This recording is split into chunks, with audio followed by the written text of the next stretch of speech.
capping I-95 in Wilmington. Social unity, bring it all together, add a new park, makes sense to me. Universal access to early childhood education. Giving kids opportunities to go to college. Transportation. I'd like to put dollies back on the corner of Rehoboth Avenue and the boardwalk. Honestly, recycling. Better shopping. Redevelopment of downtown Wilmington. Diversity in teaching. Making college affordable for every student. Funding for the apprenticeship program. I would fully fund all of the state's human services needs. There's no question about that.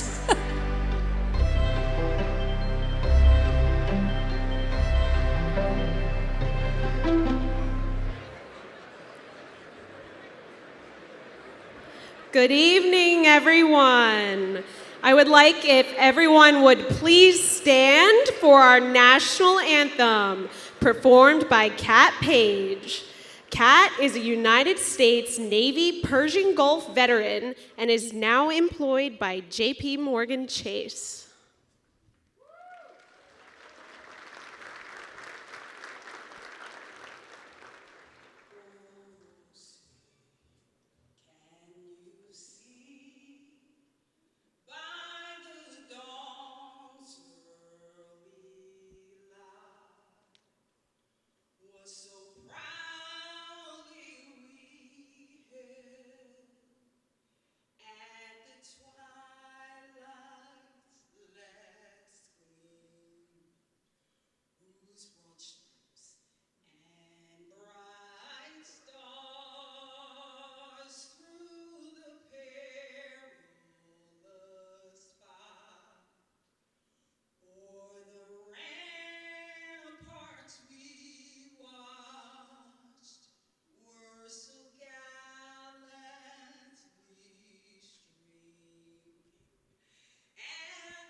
Thank you, Kat.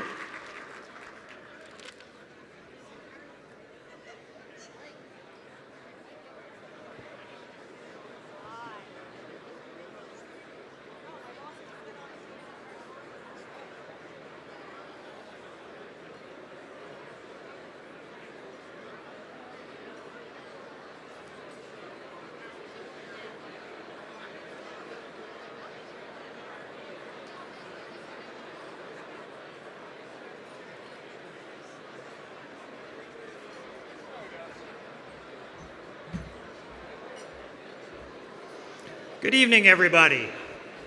Shh. Good evening, everybody. And welcome to the 187th dinner of the Delaware State Chamber of Commerce. Thank you very much for being here. I'm Mike Quaranta, and it's my great honor to lead this organization with a tremendous board of directors, board of governors, and staff. We have an excellent program for all of you here tonight, all 1,100 of you, I might add. So let's get started. I want to begin tonight by highlighting one of Delaware's largest industries, the manufacturing sector. With an output of nearly $5.6 billion and 28,000 employees statewide, the industry is a major force in Delaware's economy and the third largest traded sector. Delaware's low cost of doing business, central location, and skilled workforce position the state as a center for manufacturing. We make some very, very cool things here in the first state, and we just launched a competition to determine what the coolest thing is actually made here in Delaware. So let's watch. The Delaware State Chamber of Commerce and its affiliate, the Delaware Manufacturing Association, are seeking to determine the coolest thing made in Delaware. I think there's tremendous opportunity in manufacturing for people. It creates a real diverse workforce. These are living wage jobs right out of high school with training that you don't incur any debt, and that's desperately needed across the country. Delaware's low cost of doing business, central location, and high speed to market, along with a talented and technically skilled workforce, position the state as a center for manufacturing. Often when I talk about the products that my plant makes, the first thing I hear is, oh, I didn't know we made that in Delaware. And I think that's true for most manufacturing. The state of manufacturing in Delaware is growing, and it's growing very fast. Every time you turn around, you probably see like new plants popping up. I think it's doing great, and it's one of the reasons why businesses are coming to the state. We need to put a lens on our manufacturing industry and remind Delawareans how important this sector is and what great opportunities there are for young people and underemployed people. There are great opportunities to upskill where they are and to get them where they want to be throughout life.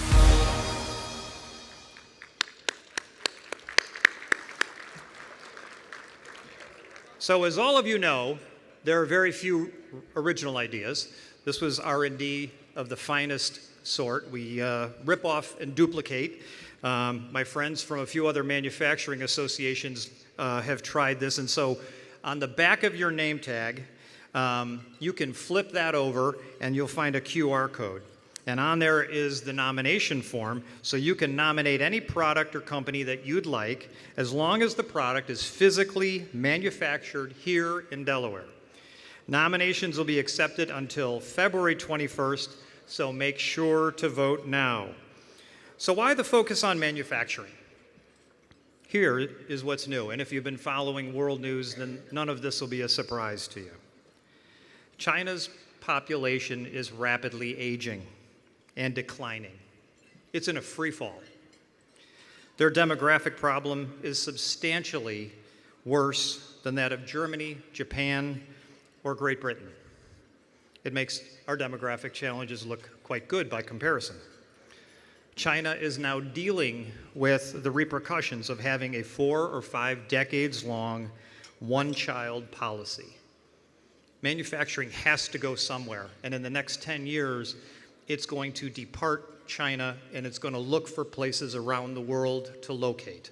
There is a great opportunity for us. We need speedy permitting, reasonable environmental policies that support manufacturing and manufacturers. So what does this mean for our manufacturing base here in Delaware and the United States? It means that we need to embark on an industrial expansion not seen in our country in almost 5 decades. And we need policies that embrace this coming reality. The opportunity here is to double down on our manufacturing capabilities where local workers can fill local orders for local customers. And when we're done, we'll have a supply chain largely immune from international shocks and a more diverse economy. Our coolest thing made in Delaware competition will be a lot of fun. The inaugural bracket-style competition serves to highlight Delaware's vibrant and diverse manufacturing industries and promote the sector as a top career path. Much like the beloved college basketball tournament, individual products made in Delaware will be placed against each other to determine the final winner. There are so many incredible and innovative products being manufactured right here in Delaware. Spacesuits, fuel cells, world-renowned medical products and pharmaceuticals, impactful and necessary chemical products. They're all being made here every single day, and we want to bring awareness to all of them. So please nominate a local product and join in on the fun. Let me now introduce our board chair, Marie Holliday of Cover & Rossiter, who will talk about workforce shortages and the challenges of what that means in her profession, public accounting, and how it impacts many of you in this room. With that said, let me invite your Delaware State Chamber Chair, Marie Holliday, to the podium for a few remarks and the introduction of Governor John Carney. Marie?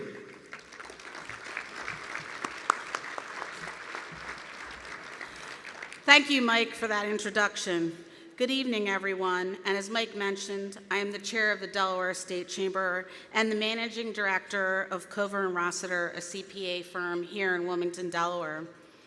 First off, I'd like to thank each and every one of you for attending tonight's 187th annual dinner for the Delaware State Chamber of Commerce.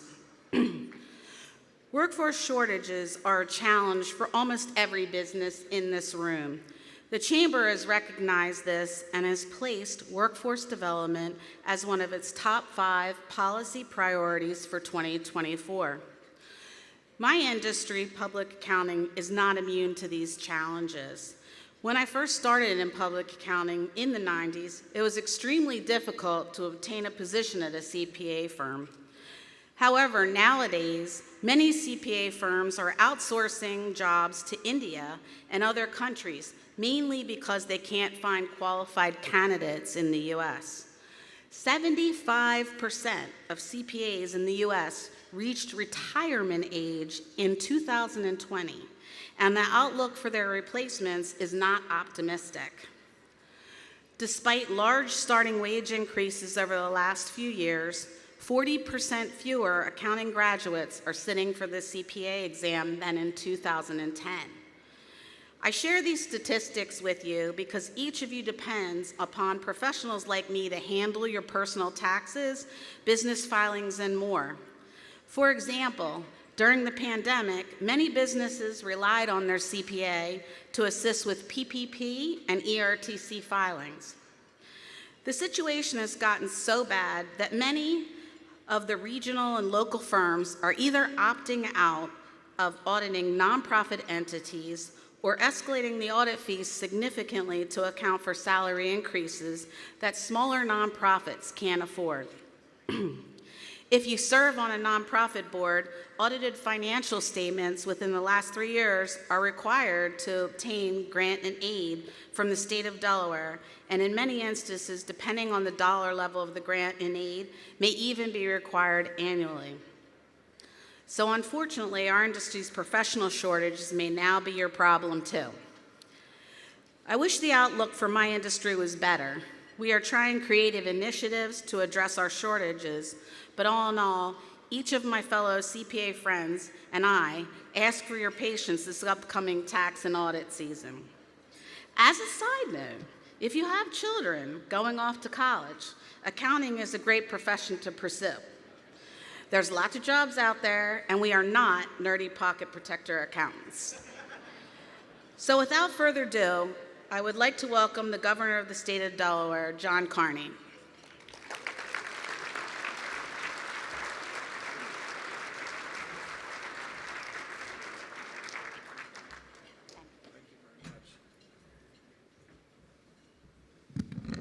Well, there you go. A good idea for my future. I'm going to need a job in about a year.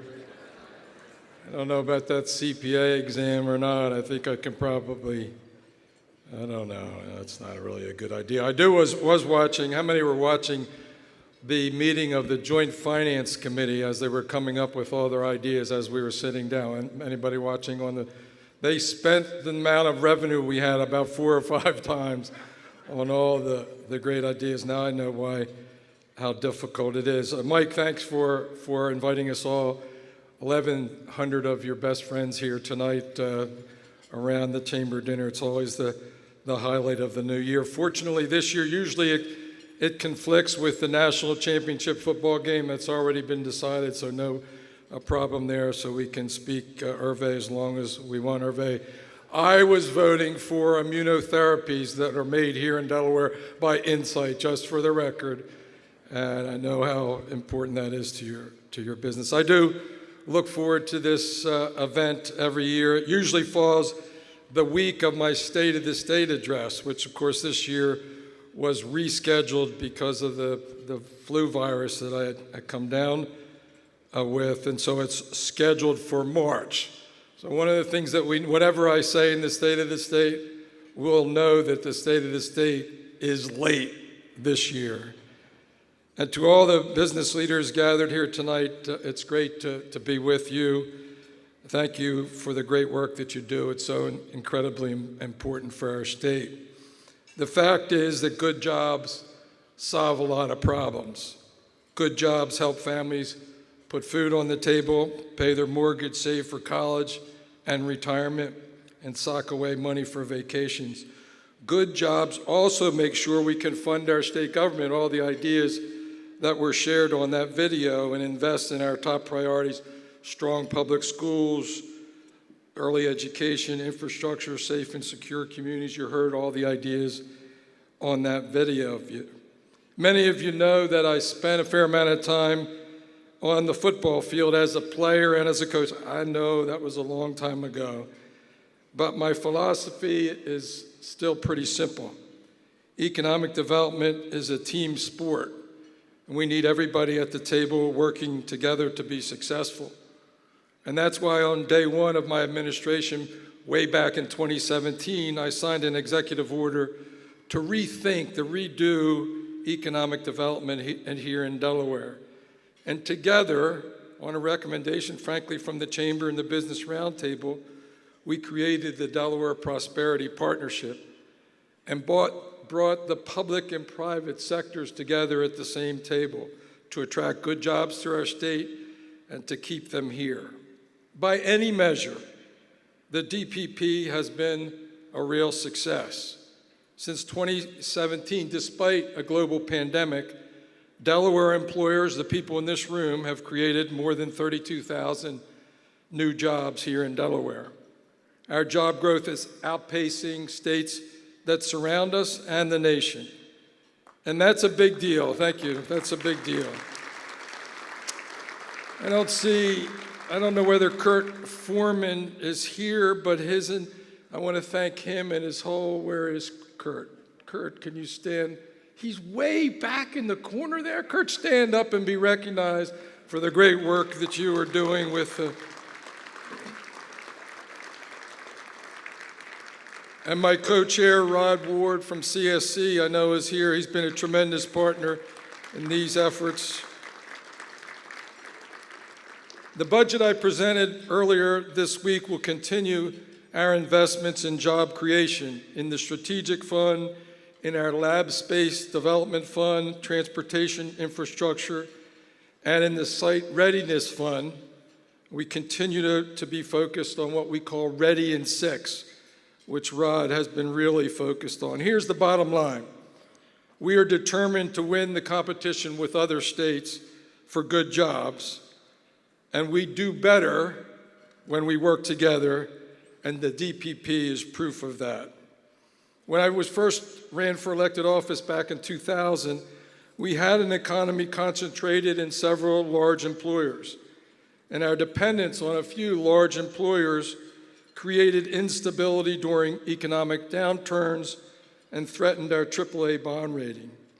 So for the last 25 years, we've been working to diversify our economy, and we focused especially on developing the innovation and science and technology-based sectors. These companies are driving the future of our economic growth. They're making things here in Delaware.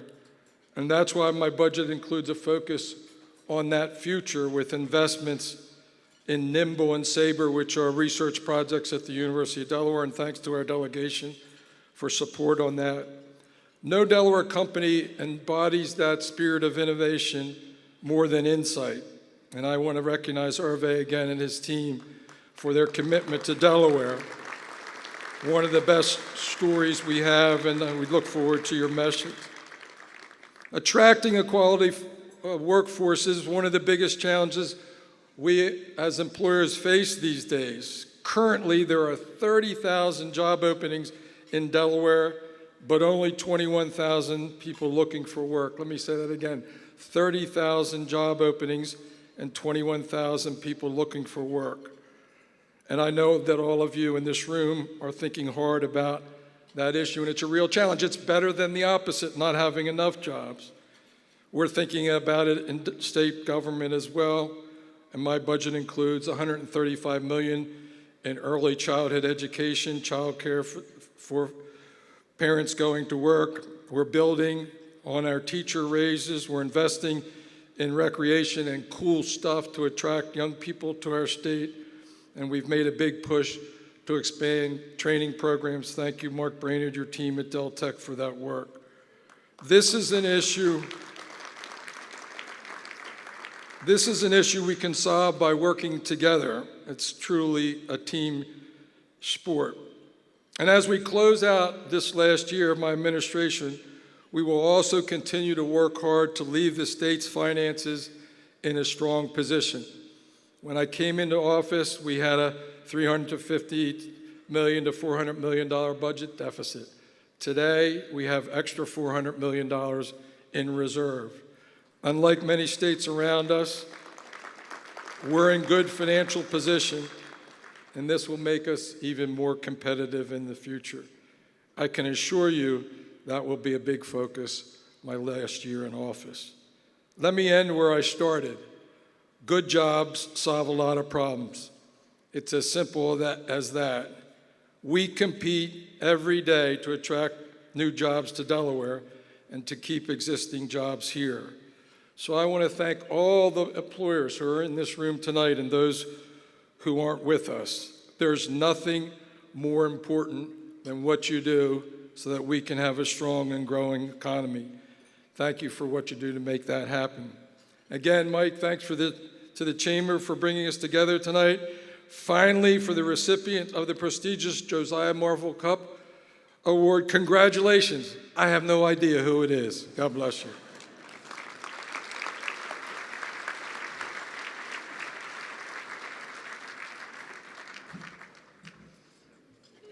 Governor, thank you very much.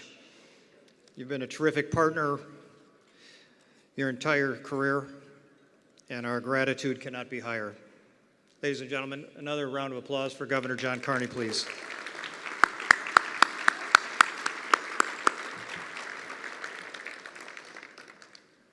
Okay, so now for the big reveal. The Marvell Cup was established in 1951 to honor a Delawarean who has made an outstanding contribution to our state, community, or society. State Chamber's highest honor is named in the memory of the Honorable Josiah Marvell. We're lucky to have a past recipient here in the room with us tonight. I'd like to ask Major General Frank Vavala to stand and be recognized. Frank?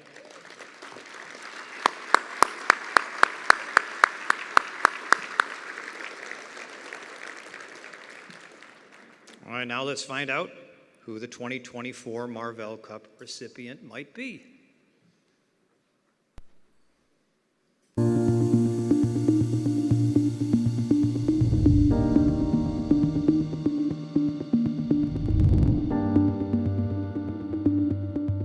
Every governor has their go-to group of people that they rely on for advice, leaders in the community. And this honoree was absolutely one of the most important people that I relied on during my 8 years as governor. This year's winner is exactly the sort of business leader we all hope that Delaware has in the future. A fearless and capable business leader, but also a dedicated and tireless civic leader. This is someone whose heart is big, whose dedication has been tireless, and whose impact has been broad. This is one of the most genuine people I've ever met, and their ability to just focus on doing what's right. In addition to all the other wonderful contributions this person's made to the community, they also have a wonderful focus on diversity, equality, and inclusion, including employing people with disabilities. There's something called allyship. How do we utilize our privilege, both professionally and personally, in order to uplift others? And that's what I think about, that he was paving the way for that next generation of leaders. He was a servant leader. He was willing to do what needed to be done to make sure that the community was taken care of. He was the catalyst for establishing the Joint Military Affairs Committee of the Delaware State Chamber of Commerce. It was a total commitment to the objective, and as a result of that, very successful in being able to really galvanize a lot of business support in the state of Delaware to assist. To ensure they understand the value that a military member, the skill and the talent they bring to the workforce, and encouraging our statewide employer community to hire our military. Their commitment was incredibly infectious. It spread to everybody on the board, and the main thing was helping people get jobs and improve their lives. And their dedication, their commitment to people that they would probably never meet was inspiring. Well, if you take Kingswood Community Center, he saw the possibilities and he made it happen. It's probably the most transformative development in Wilmington in generations. And if he hadn't stepped up 10 years ago, I'm not sure it would have happened. The award winner was a great listener. That was the greatest communication skill he had. He asked questions and he listened, and then he came up with his vision. That's where the impact came in. I don't think you could have chosen a more worthy recipient. I love this honoree. This honoree is smart, compassionate, kind, determined, and put everybody else before himself. The honoree has been a very humble person, not looking for accolades, just doing what you do to help people. The first thing that comes to mind with the honoree is the word genuine. His heart for service is remarkable. He's one of the good guys. This person serves because of their heart for community. He's just a wonderful man. And the winner of this year's Josiah Marble Cup is Gary Stockbridge.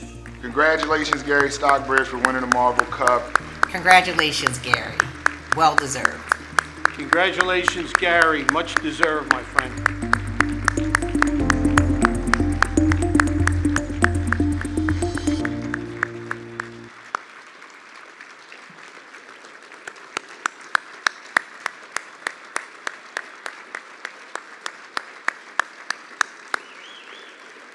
Good evening, everybody. I'm so sorry that I couldn't be with you there tonight. You know, I can tell you I was really blown away when they let me know that I would be this year's recipient for the Marble Cup. For years, I've been coming to the Chamber's annual meeting, and I have incredible admiration and respect for previous year's recipients. I just never expected to be part of that family. This is truly an honor. You know, I believe God puts in front of us opportunities for service. I also believe He puts people in our life to help us with that service. I've been blessed throughout my career to have good people helping me along the way. And I'm incredibly appreciative of the help they've given me. Without them, I don't think I could receive this type of a recognition. So for all the business leaders, especially those involved with the Chamber, for the elected officials that I've worked with over the years, for the army of volunteers and professionals in the nonprofit community, for my extended family at Delmarva Power and the larger Exelon company, and for most importantly, my family who stood by me all along the way. Thank you. I'm so appreciative of that help. And hopefully we've made the world, or at least Delaware, a better place. With that, I can tell you I'm incredibly humbled and appreciative for this award. I wish you all a good night, and may God bless each and every one of you.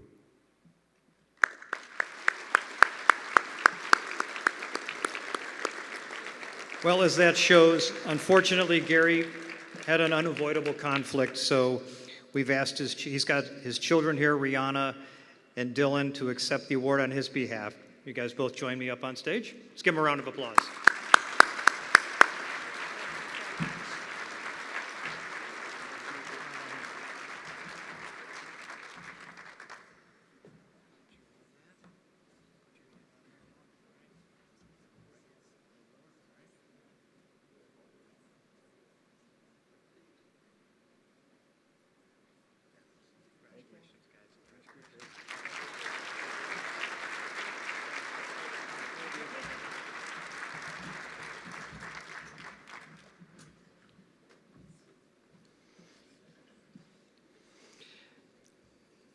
Before we move along, you know, Gary was the chair when I was brought on, and I'd like the folks from Delmarva to stand and be recognized. Thank you for sharing him with us all these years. If the folks from Delmarva could stand, thank you very much.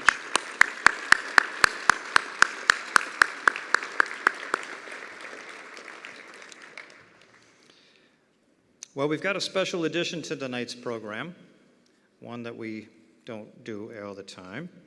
The Dick DeSabatino Award.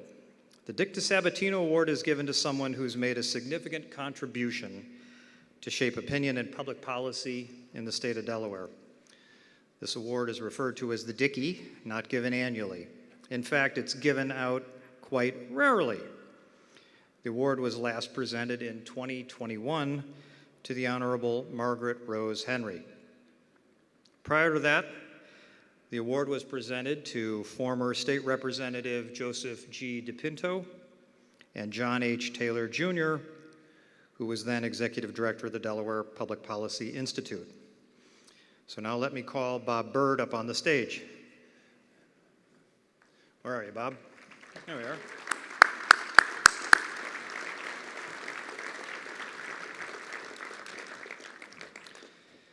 Bobby Bird has spent a lifetime in Delaware politics. He ran for the Delaware House of Representatives in 1974, and at that time was the youngest person elected to the Delaware General Assembly. And during his tenure in the House, his colleagues elected him to serve as Majority Whip. This year marks his 50th legislative session here in Delaware. And after serving in the General Assembly, Bird became a lobbyist for the Delaware State Chamber of Commerce in 1977 until he moved into private practice at Wood, Bird and Associates. He ultimately started his own government relations firm, the Bird Group, now Bird Gomes, in 2009.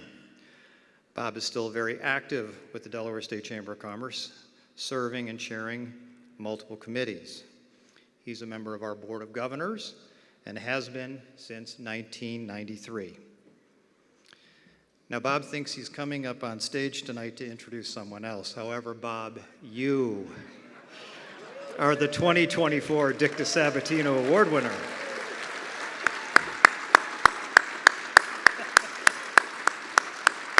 Gotcha.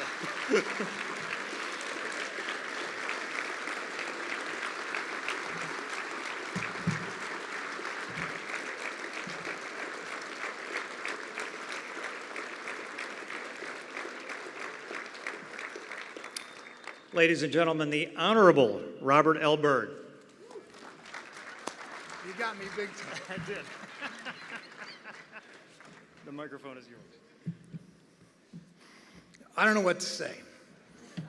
I was here to introduce somebody who I think deserves this award a hell of a lot more than I do. And she said to me as we were having drinks Thursday night, "Who's getting the award?" And I did what I very seldom do. I didn't tell the complete truth, and I said, "I have no idea." Because quite frankly, this award belongs to Nancy Cook.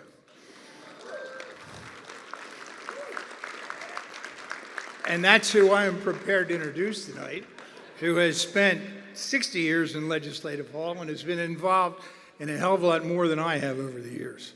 And Nancy, I will certainly have a second award made and given to you as well. Thank you all. My time with the State Chamber has been just amazing for me. You all gave me a shot when I was a 29-year-old defeated legislator, and some people who were leadership in the chamber said, we're hiring a Republican to be the president of the chamber, and we need to balance that, and we need a good Democrat to go down and lobby for us. And that's how I got the job, and I have had the extreme pleasure and honor and luck to not screw anything up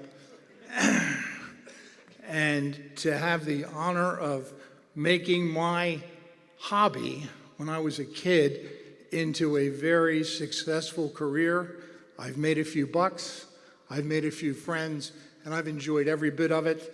And if it were not for the Chamber, it wouldn't have happened. So thank you very much for 50 years.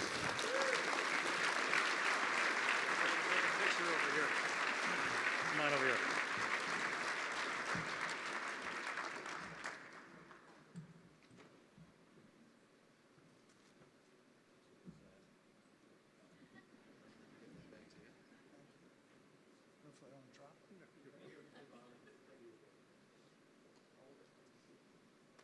Thank you all.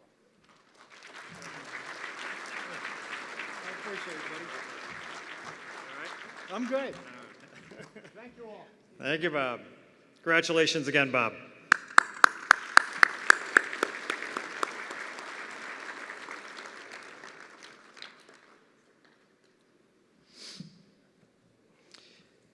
Well, we couldn't organize this event and anything of this scope or magnitude without our annual dinner planning committee. So the committee's been working since June of last year to make this dinner a success. And thank you all very much for the time and effort you put in. Please join me in recognizing the annual dinner committee and all the work that they put in, please.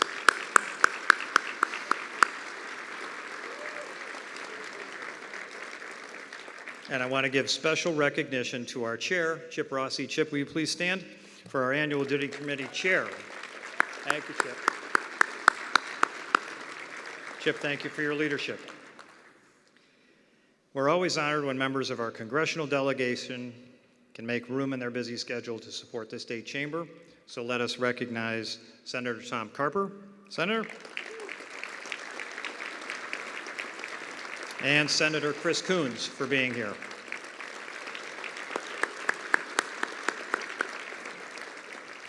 Regrettably, Congresswoman Blunt Rochester was not able to make it tonight. Now let's take a few minutes to watch messages from our congressional delegation. Well, good evening, ladies and gentlemen, and thank you for the opportunity to join all of you this evening by video, as well as in person. And a special thanks to the men and women of the Delaware State Chamber of Commerce for all the good that you do for Delaware and Delawareans. This year's annual Chamber Dinner is a great opportunity to reflect on some of what we've achieved over the past year and to look forward to some of the challenges and opportunities that lie ahead. Despite the turmoil that prevails in so many parts of our world, 2023 was in many respects a surprisingly good year here in America. One in which we've continued to work hard to create an ever more nurturing environment for job creation and job preservation throughout our country, and especially right here at home in the first state. Nationally, a total of more than 2.5 million jobs were created in 2023 across America, 2.5 million. In the last 3 years, more than 14 million jobs have been created in this country. That's more than the population of Delaware, West Virginia, Nebraska, Oklahoma, New Mexico, and Kansas combined. Our nation's unemployment rate has dropped and has remained below 4% for 23 months in a row. That is the longest stretch in more than 50 years to be that low. Inflation is down by half of what it was 2 years ago, and the Federal Reserve tells us that this trend is likely to continue.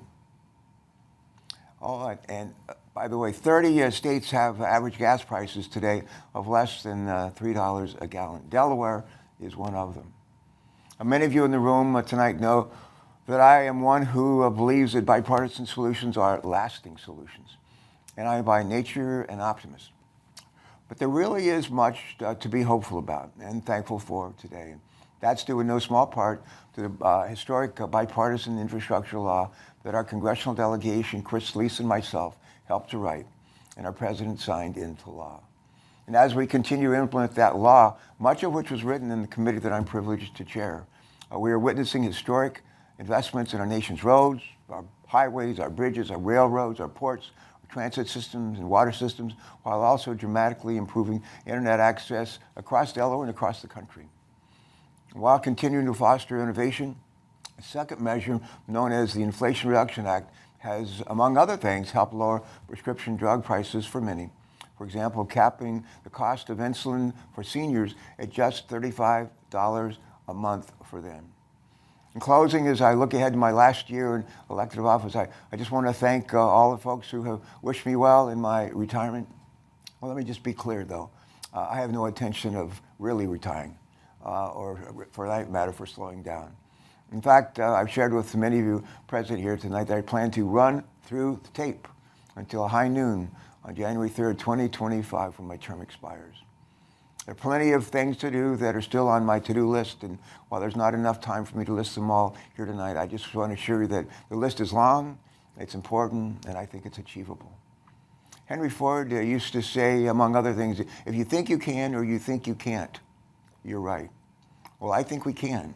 And if we pull together as a nation with the help of principled and courageous leadership, much of what we've done for Delaware for decades, we're going to confound the skeptics, and we're going to make our children and our grandchildren proud.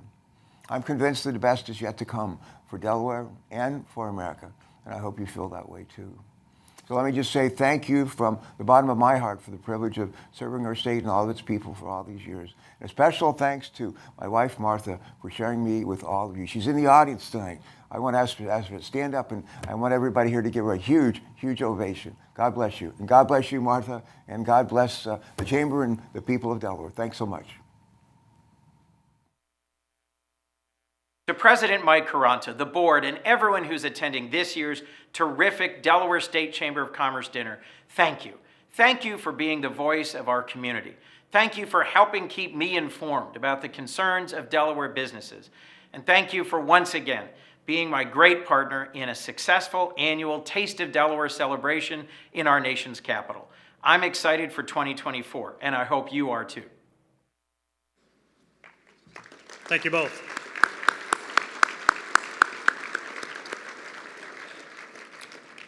We also want to welcome staff from the offices of our federal delegation.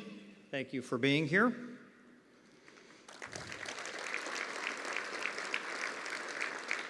And heading up our state delegation, of course, we have Governor John Carney and his cabinet. Thank you very much. And members of the office of the governor and lieutenant governor.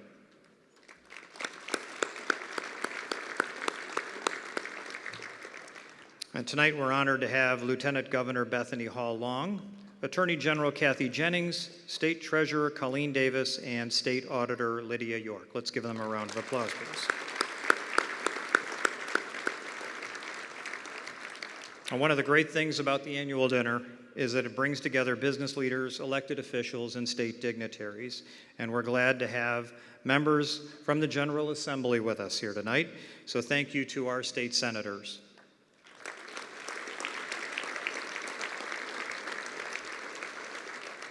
And thank you to the members of the House of Representatives for being here.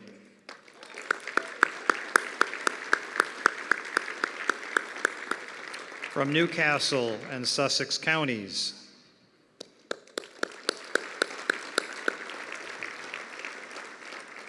And let me welcome my friend Mayor Mike Perzicki, Treasurer Dwayne Sims, and representatives from the Wilmington City Council. Thank you for being here.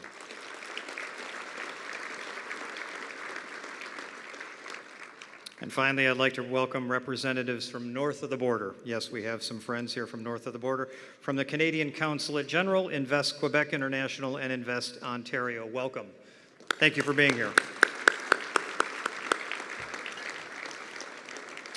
So thank you for all taking the time to be here tonight. And certainly we would not be here without the generosity of our sponsors. Incyte is tonight's presenting sponsor, and we look forward very much to hearing from Hervé Hoppenot. Hervé, we're really grateful for you and your company being our presenting sponsor tonight. Thank you very much. We're going to look forward to hearing from you after dinner. Thank you to our reception level sponsors. They are the Chemours Company and DuPont.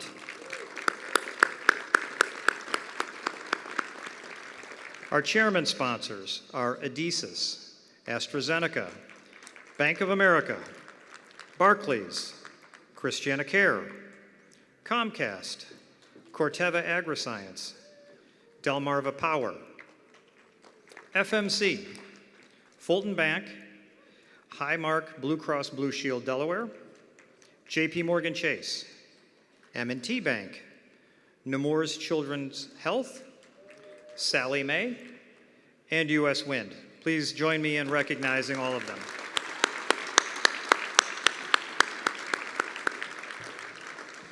Our leadership level sponsors are BB Healthcare, Labware, M. Davis & Sons, and Morris, Nichols, Arsht, and Tunnel. Thank you. Thank you all.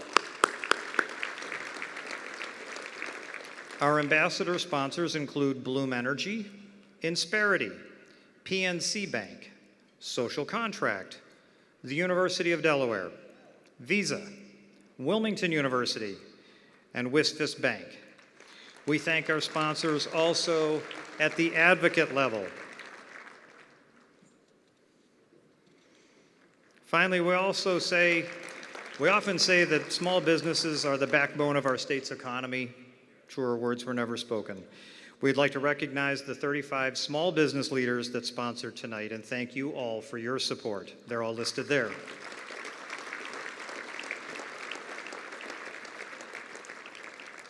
Now, knowing full well the danger of what I'm about to do, it's now time for dinner, and the wait staff is already trying to deliver all the plates. So please note, there's several coffee stations on the perimeter, and you're certainly welcome to help yourself with that. If you'll just stay seated for just a little bit so they can put all the plates of food in front of you, we'll come back after dinner and look very much forward to hearing from President and Chief Executive Officer Hervé Hoppenot. So of Incyte, enjoy, and we'll look forward to hearing Hervé after dinner. Thank you.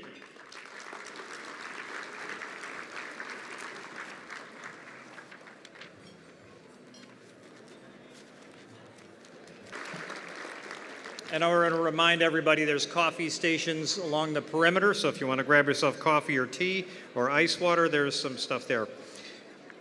So if I can get your undivided attention, please. So it is my pleasure to welcome our keynote speaker, Hervé Hoppenot. Hervé is the CEO of Incyte. A cornerstone of the Delaware community, Incyte has been innovating from their headquarters in Wilmington for more than 20 years. Since Hervé joined Incyte as President and Chief Executive Officer in 2014, the company has tripled the number of clinical candidates in its portfolio. Revenue has increased by nearly 600%, and Incyte has expanded geographically with operations in North America, Europe, and Asia.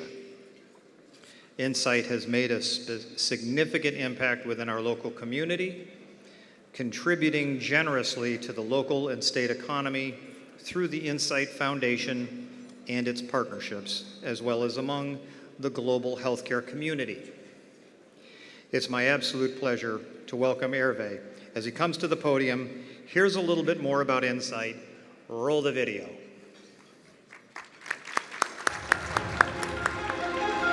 This is Incyte. This is Incyte. This is Incyte.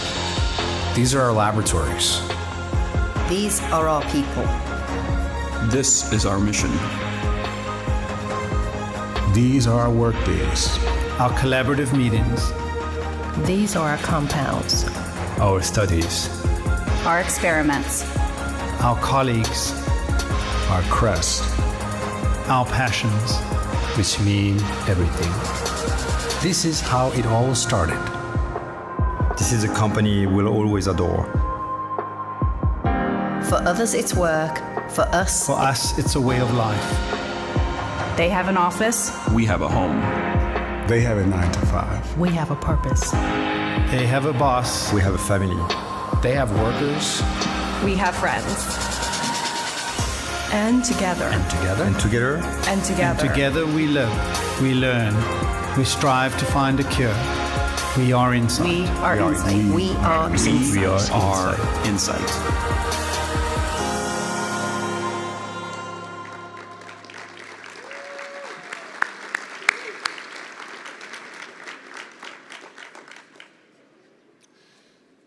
So good evening. My name is Hervé Hoppenot, and I'm the CEO of Incyte. And I want to thank you, Mike, for inviting me to speak here. It's a great honor, frankly, to be here in front of you. Just a few years ago, when I came to Wilmington, I didn't speak Delawarean at all, so I had I had to learn it. I noticed that a lot of French names out there, I thought everybody was like Dupont or Nemours or something like that, but so very happy to be here on behalf not only of many of the Incyte associates who are here, but also of the many people who have been helping us build this company over the past 20 years. Obviously, Senator Carper, Senator Coons, Governor Kearney. You have been part of, how to make this company successful, and frankly, it has been a huge, huge contribution. And many of you here in your companies, I know many companies are partners with Incyte, and we have the opportunity also to thank you for what you do to make us successful. So what I will be doing over the next few minutes is trying to give you a little bit of a view of what's happening behind the walls of Incyte. Some people just a few minutes ago, but many over the past few years have told me I'm driving by, Augustine Cutoff, and I see these like mushrooming buildings that some people don't like, by the way, but most people like them. And I see these buildings, and yes, thank you. And what I would like to do is to use this time to give you a glimpse of what's happening behind the walls, what we are doing there, and as you will see, what many people who are here tonight are doing here. Incyte is relatively simple. What we are trying to do is to change the practice of medicine. Now, it's an ambitious goal. It's worldwide. And we do that by providing physicians with new products that do not exist and developing them and making them available. And as you can see, it's a process that is quite long and sometimes a little bit painful. So it all started with 20 people a few years ago. It was in an experimental station. And then we moved to the Wanamaker building, you can see at the center here. And then we have now these 3 buildings that have been put in place. Most of them are now home for our research institute. So it's a group of PhDs and scientists who are working on discovering and developing new products, and they are locating in what was the Wanamaker building, and they are locating in the new building we have built there. So that was 20 years ago. In 2014, we decided to expand beyond Delaware, and we have created affiliates and centers around the world, in Japan, China, all of Europe, and in Canada. And these are centers where we are doing clinical development, so it's MDs, and where we are doing the commercialization of our products. So that's the picture of Incyte today, where we have the center in Delaware, and we have all of these affiliates around the world. The people who are working at Incyte are now north of 2,500. It was just 20 years ago, so you can draw the curve. It has been growing fairly well. 1,500 people are based in Delaware and some in Pennsylvania. They are the people we are trying to repatriate to Delaware because they are suffering in Pennsylvania with strange people around them. And 450 of these people are scientists working in the lab, which is important because they are the jobs that where these products are being discovered. The products we are speaking about are now 8 of them are commercially available. You can see the names here. I will be speaking about some of these products in more detail because some of them are really important. But I want you to notice at the bottom right, there is this product called Zinnies. It's the last product we got approved by FDA. And when you get a product approved by FDA, you have to give it a name called the generic name. So it's retifanlimab in that case. And the regulation says you have to have 4 letters following your generic name. And you can see, if you can read it, so the 4 letters are DLWR. So guess where it's coming from? I think we have the only medicine where the name of the state is part of the generic name of the medicine.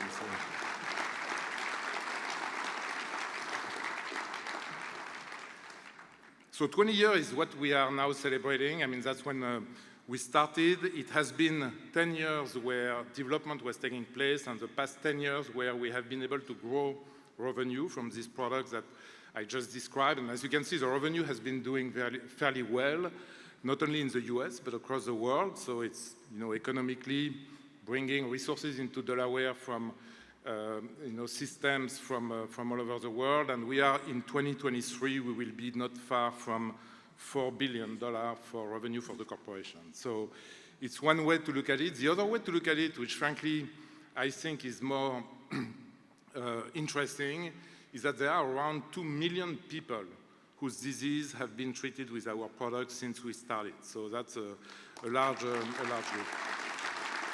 And it's in cancer for a large number of them. It's also in dermatology now, where we have a franchise.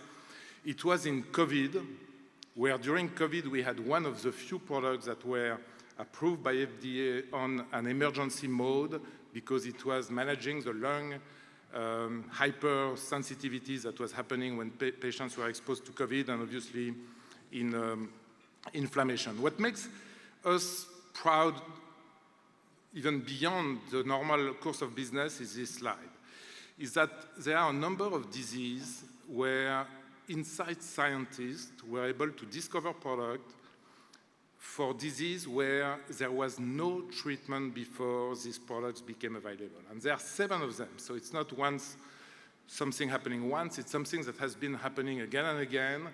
It happened in a rare form of leukemia called myelofibrosis. It happened in polycythemia vera. It happened in a disease called graft versus host disease, which is a very dramatic event after bone marrow transplant. We have a product for lung cancer in a group of patients where before there was nothing available for them. And then more recently in vitiligo, which is a skin disease, a discoloration of the skin. It's an autoimmune disease, and alopecia areata, which is another autoimmune disease where the first ever FDA-approved product were products that were discovered by Incyte. And obviously in cholangiocarcinoma, we had also a product for a group of patients where before there was really no available therapy. Think about it. When we think about changing the practice of medicine, here we are changing, in fact, the way medicine is practiced completely, where physicians now have a product that they can use for their patient when before they had not. And what it means is not a small... Thank you. It's not a small event. When you look at this curve, the dark blue curve is the survival curve for patients before Jakafi was invented, here in Delaware, in the John Wanamaker building, in fact, or experimental station at that time. And the light blue curve is the curve of survival for patients after Jakafi was approved. So if you look at 5 years, we doubled the survival probability of patients with this form of myelofibrosis, which is relatively a rare disease, but obviously which is very important for these people. The same applies to vitiligo, where before there was no treatment, and as you can see today, we now have available a product where patients can apply. It's a cream, it's a topical treatment, where patients can apply the cream, and as you can see, after just a few months, repigmentation is happening, and most of these patients will, in fact, regain the original pigmentation of their skin that they had before that autoimmune disease started. So, important product, sometimes for rare disease, but certainly very important for all the patients who can benefit from them.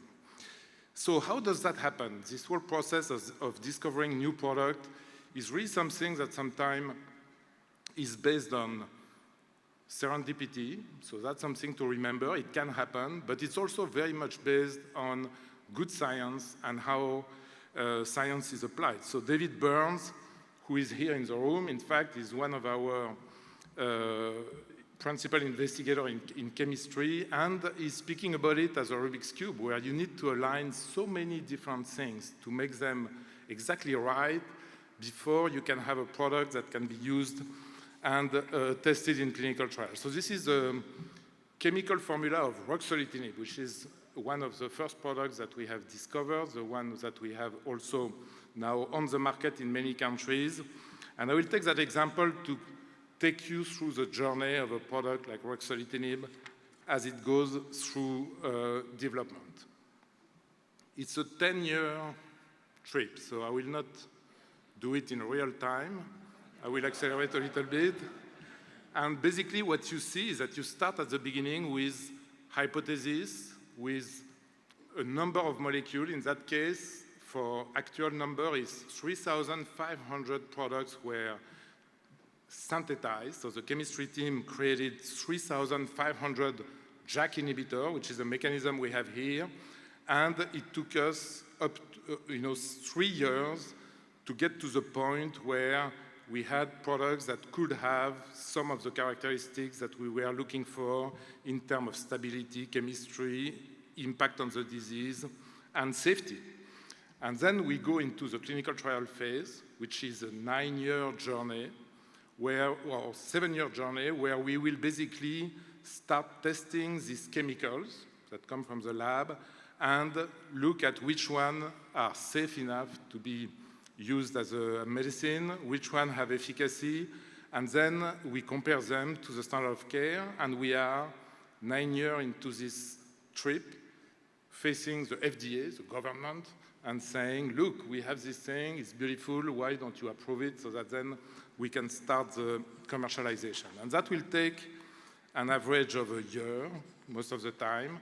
And after the year of review at the FDA, we basically end up with a product that can be put on the market and that people can be using. So it's a sort of a long journey, it's a very hazardous journey, and all of it is happening in the old Wanamaker building, between the what was the underwear department and the toy department.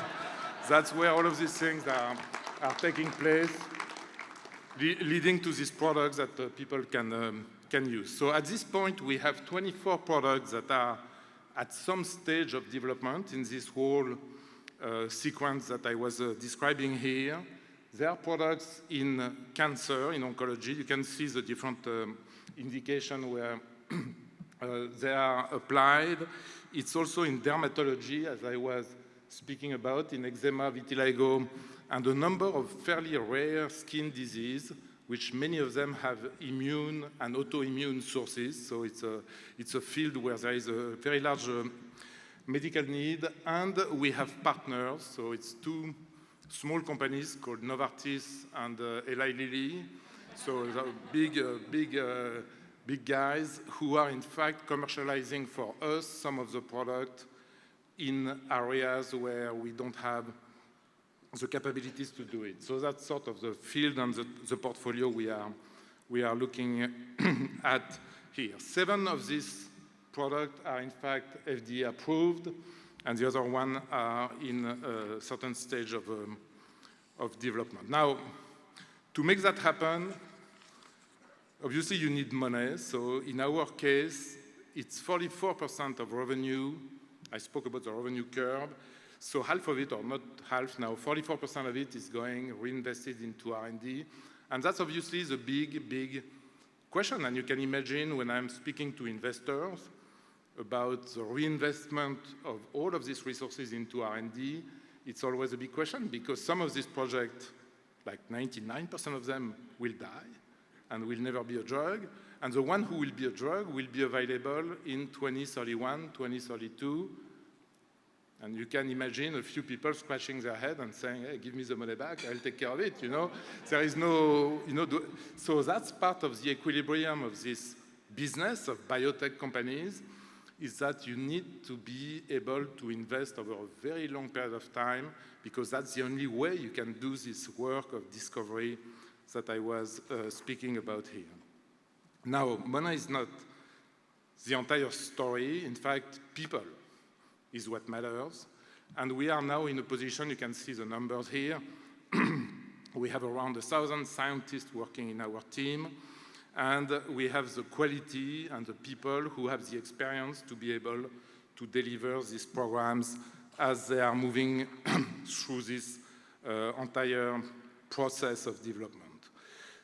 With Solvon is something you may have seen when you came in and asking yourself, like, it's not even English. I don't think it's an English word, in fact, solving on. But we do. That's what we That's what we like to do. It's our mission.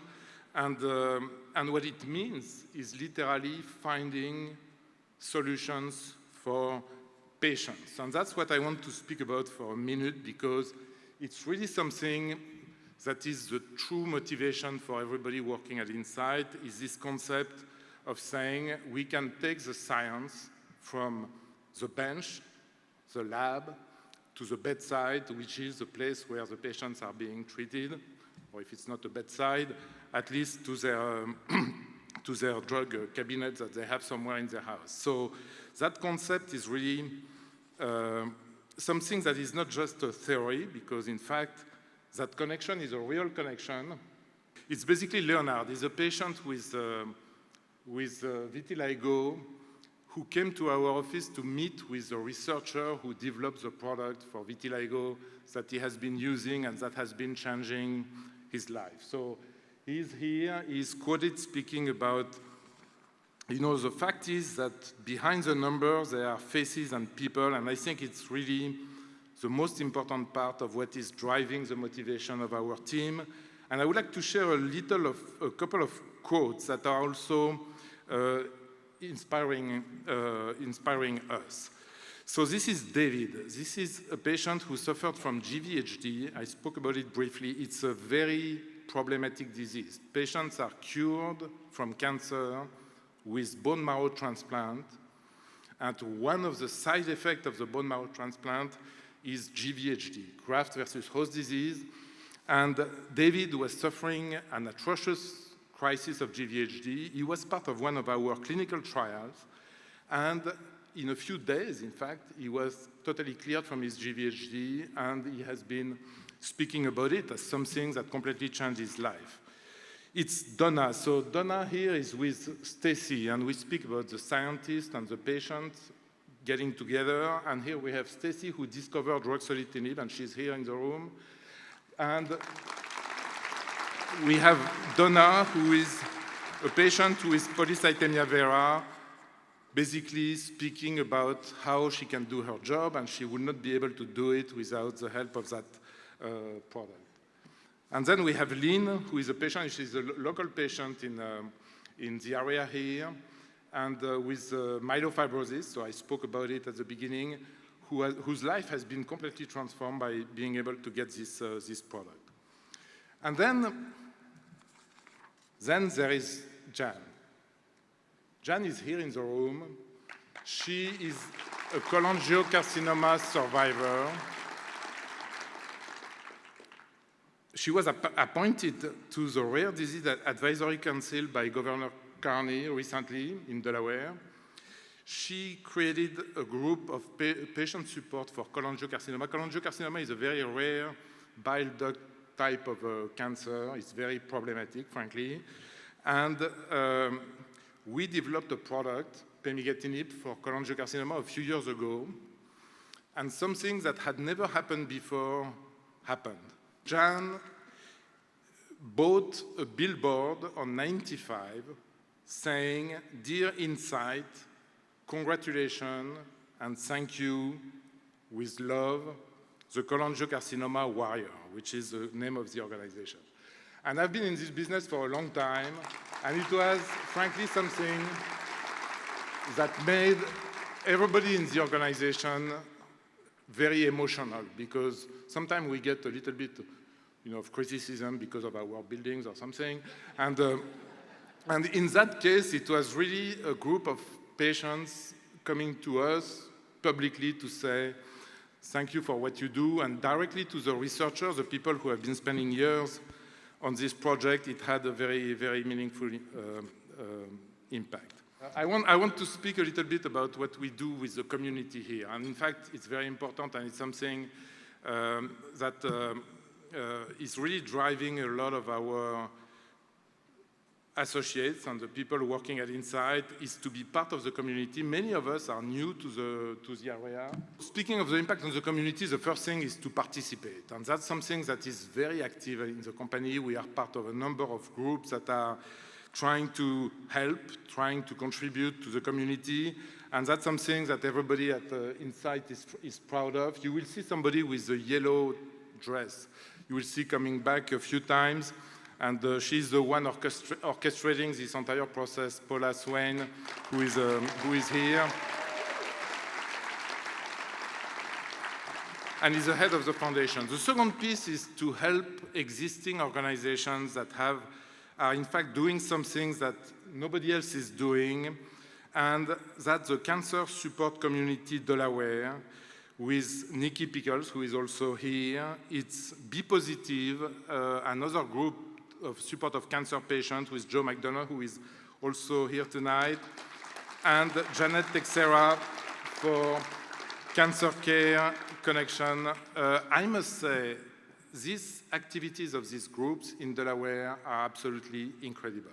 And when you see the number of patients who are, in that case, struck by cancer and end up in all kinds of difficult situations that sometimes can be solved just by a little bit of help, you just realize how small things can solve big issues. And frankly, we are very, very proud to be supporting Cancer Support Community Delaware, the Be Positive Foundation, and the Cancer Care Connection.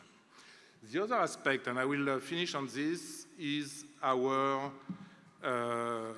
group of elected officials in Delaware. When I came to Delaware, I didn't know anything about Delaware. I was thinking it's like Monaco, you know, it's a sort of a small thing, and I learned over the past 10 years to know more about the drivers of this community and our officials. And I must say the big moment for me was during COVID. So COVID happened, nobody was prepared at all, we had no plan. We saw people leave the building when Governor Carney said you have to evacuate, and it was like, okay, evacuate, thank you, let's evacuate. And then we were looking at each other saying, what do we do now? And then there were phone calls that started to take place, and I remember Senator Coons, Senator Carper, Governor Carney trying to put in place a testing center at Christiana. And to do that, obviously there was no test for COVID at the time, and the question was, how do we do it? And getting the phone call and saying, do you have the machines that does beep beep or whatever? And we said, yeah, we have the machines that does that, you know, there is no problem. And so on and so forth. And I was so impressed to literally get these phone calls of people trying to solve the problem as they were coming. And I must say a big thank you to all of you for what you do for the state, because I think it's very important.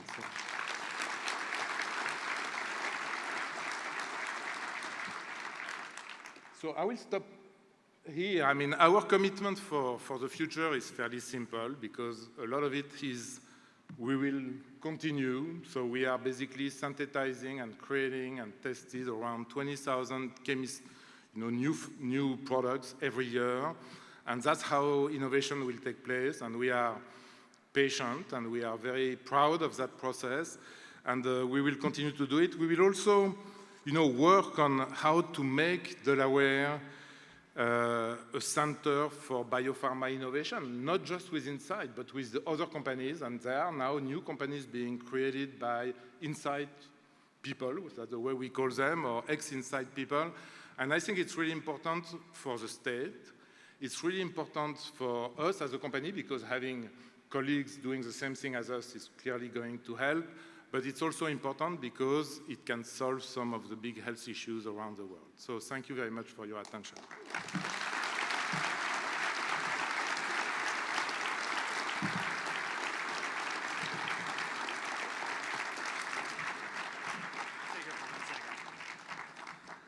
Ladies and gentlemen, if you would join Hervé and I and all the Incyte employees that are here, would you all please stand and be recognized, please?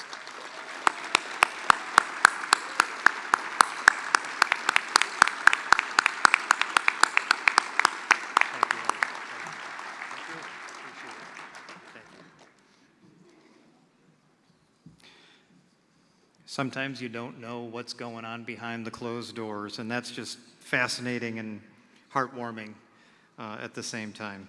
Hervé, and to all the folks at Incyte, a hearty thanks on behalf, I'm sure, of all those families and all those lives around the world that you've touched. Thank you again.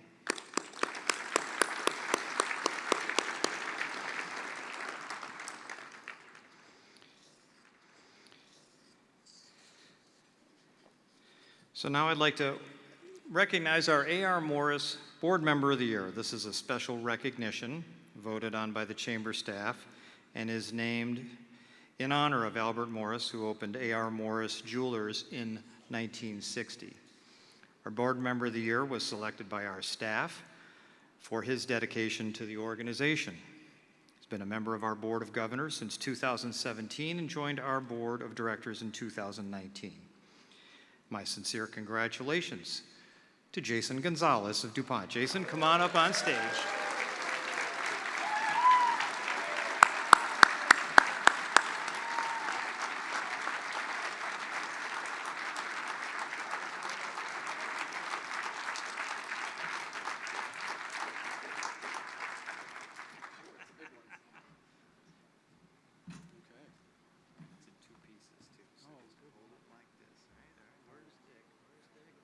Okay. Oh, no, yeah, all right. Somebody take a picture.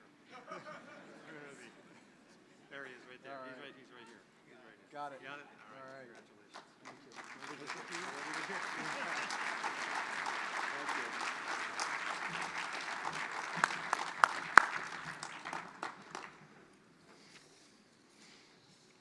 Our members have once again donated for our door prize tonight, and the winner will enjoy a 2-night stay at the Belmore Inn and Spa in Rehoboth, a $100 Sodell gift card, a round of golf for 4 at Kings Creek Country Club. I have clubs. I can be available at a moment's notice. And some beautiful jewelry donated by Kendra Scott. It's a brand new store in the Christiana Mall. Congratulations to Mark Hutton. Please stop by the registration desk when you leave to pick up your prize. So ladies and gentlemen, I hope you've enjoyed our program tonight. A big thank you to Eris, Delaware, who's been disinfecting the air and surfaces throughout the evening. Don't forget to take home a gift bag containing your annual dinner glass and a gift from Incyte. You're also welcome to take home the centerpieces, which were provided by the Kenny Family Foundation and ShopRights of Delaware. Ladies and gentlemen, thank you very much again. A round of applause for Incyte. Thanks to all of our sponsors. Have a great night, and thank you so much for being here.